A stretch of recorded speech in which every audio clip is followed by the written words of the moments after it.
Amerika buka dokumen soal perjuangan kemerdekaan Papua. Di Amerika bagi Indonesia kami tidak melihat ini sebagai sesuatu yang akan menjadi ancaman yang besar. Secara ketokohan mereka, harus kita akui bahwa mereka punya peran yang signifikan dalam mempengaruhi stabilitas politik di dalam negeri dan di luar negeri. Jadi saya bilang sama mereka, mereka kan seperti mau ngatur. Saya bilang kalau kau ngatur-ngatur kami nggak mau. Percaya bahwa impian setiap orang Papua itu akan terwujud. Jadi itu sedang terus diperjuangkan. Termasuk saya yang sekarang berada di Amerika. Ya, kalau ada kasus HAM di mana kita tidak hati-hati ya, kita termasuk melibatkan diri dalam pelanggaran HAM berat, itu ada dasar bagi masyarakat internasional untuk masuk. Jadi kita harapnya hindarkanlah adanya pelanggaran HAM berat. Kelihatannya cukup canggih ya, setidaknya dalam membaca isu, karena mereka tahu ketampaknya bahwa Papua itu akan selalu menjadi isu yang bagus untuk mereka mainkan, dan mereka benar-benar memainkannya gitu ya. Menunjukkan bahwa kita tidak menganggap ancaman suatu yang serius, akan tetapi perlu ditanggapi secara tegas. Menunjukkan bahwa kita ini negara yang berdaulat dan yang mengerti dan mengendalikan segala macam persoalan dan situasi di dalam negeri.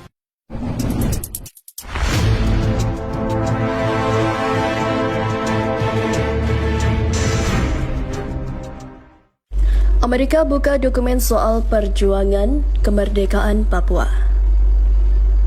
Amerika Serikat kembali membuka dokumen tentang peristiwa yang terjadi di Indonesia pada masa 1960-an.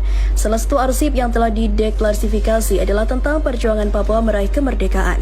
Dokumen ini mencatat Papua telah meminta Amerika Serikat mendanai dan juga memberikan senjata untuk perang melawan tentara Indonesia pada pertengahan 1960. Dokumen-dokumen ini juga merekam keluhan orang Papua pada saat terjadi bentrok dengan pasukan keamanan Indonesia. Para nasionalis Papua telah menarik perhatian di Perserikatan Bangsa-Bangsa. Para penasihat saat ini sedang berupaya menyajikan dokumen-dokumen itu secara online. Seperti yang dilansir dari AP, berkas ini berisi ribuan halaman telegram diplomatik antara Departemen Luar Negeri dan Kedutaan Besar Amerika di Jakarta. Dokumen ini mencatat sejarah dari 1960 dan baru dideklasifikasi pada awal tahun ini. 37 kontak telegram disimpan di Arsip Nasional dan Administrasi di Maryland. Dokumen ini mencatat ada sekitar 1.000 orang Papua yang hak pilihnya dicurangi untuk memperkuat kontrol Indonesia pada 1969. Sebelum aneksasi, Belanda menyatakan tidak keberatan jika Papua mempersiapkan pemerintahannya sendiri. Pada tahun 67, pemerintah Amerika Serikat membantu perusahaan pertambangan Freeport untuk mengeksploitasi deposit tembaga dan emas yang kaya di Papua. Pada April 1966, dokumen dari label Telegram antara Departemen Luar Negeri mencatat kefasihan dan intensitas Markup Kaisipo, seorang pemimpin Papua yang diasingkan. Kaisipo berbicara dengan pejabat senior Amerika Serikat tentang penderitaan orang-orang Papua di bawah kekuasaan Indonesia. Kaisipo mengatakan bahwa orang Papua bertekad untuk memiliki kemerdekaan namun sama sekali tanpa sumber keuangan atau peralatan militer yang dibutuhkan untuk melawan pemerintahan Indonesia. Kaisipo bertanya apakah pemerintah Amerika Serikat bisa memberikan bantuan. Apakah Amerika Serikat dapat memberikan uang dan senjata secara diam-diam untuk membantunya dan menggerakkannya? Ujar Kaisipo saat itu. Permintaan Kaisipo ditolak sama halnya dengan permintaan pimpinan Papua lainnya, Nicholas Joey. Ia ditolak saat meminta dana dan senjata ke Amerika Serikat dan Australia pada September 1965. Dokumen-dokumen tersebut juga menunjukkan bagaimana pejabat pemerintah Indonesia menjarah wilayah Papua setelah Indonesia mencaploknya pada tahun 62. Hal ini membuat jatuhnya standar hidup, memicu kemarahan hingga menjadi pemberontakan secara langsung. Namun, yang paling menjadi perhatian dunia adalah keengganan pemerintah Indonesia untuk menghormati perjanjian yang diawasi Amerika Serikat dan diawasi oleh PBB dan juga Belanda. Victor Yemo, Ketua Komite Nasional Papua Barat dan yang pro kemerdekaan, mengatakan bahwa dokumen tersebut sangat penting karena mereka memberikan bukti kejahatan terhadap orang Papua oleh militer Indonesia dan juga peran Amerika Serikat dalam menolak penentuan nasib sendiri. Victor mengatakan kepentingan ekonomi dan politik Amerika Serikat memainkan peran besar dalam perjalanan Papua Barat. Informasi yang diperoleh dari dokumen-dokumen ini menunjukkan kepada dunia dan generasi sekarang bahwa Amerika Serikat dan Indonesia selalu saling membantu dalam menyembunyikan kebenaran selama ini, kata Victor dikutip dari AP.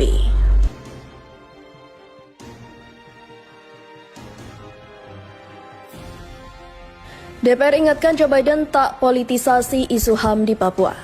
Kemenangan Joe Biden dalam kontestasi Pilpres Amerika Serikat diharapkan membawa angin segar bagi penerapan isu hak asasi manusia di dunia, terutama menyangkut masyarakat multikultural di lingkungan usaha, kelompok minoritas, dan wilayah konflik.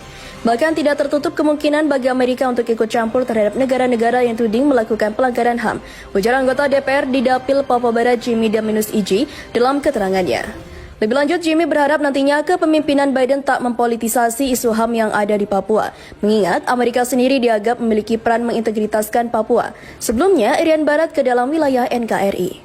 Seperti yang tercatat dalam sejarah bahwa Amerika Serikat berperan penting dalam mengintegrasikan Papua dengan Indonesia melalui Perjanjian New York tahun 1962.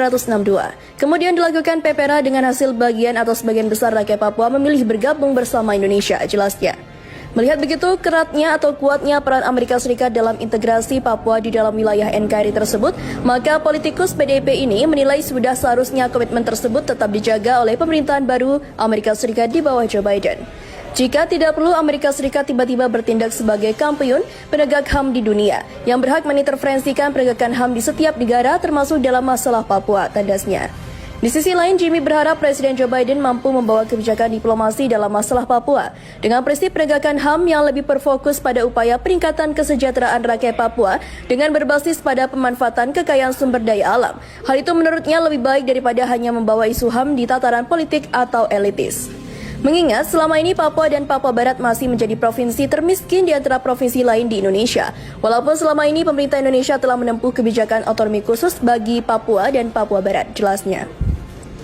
Dalam peningkatan kesejahteraan berbasis kekayaan alam Papua ini, menurutnya, Joe Biden bisa berperan nyata dengan menjadikan investasi Amerika Serikat di tanah Papua, terutama melalui PT Freeport untuk lebih manusiawi. Joe Biden hanya menjadikan PT Freeport Papua sebagai mesin pengeruk kekayaan di tanah Papua untuk diangkut ke negara Amerika. Ucapannya itu, dia pun menegaskan sebenarnya masa depan Papua tidak ditentukan siapapun Presiden Amerika yang memimpin.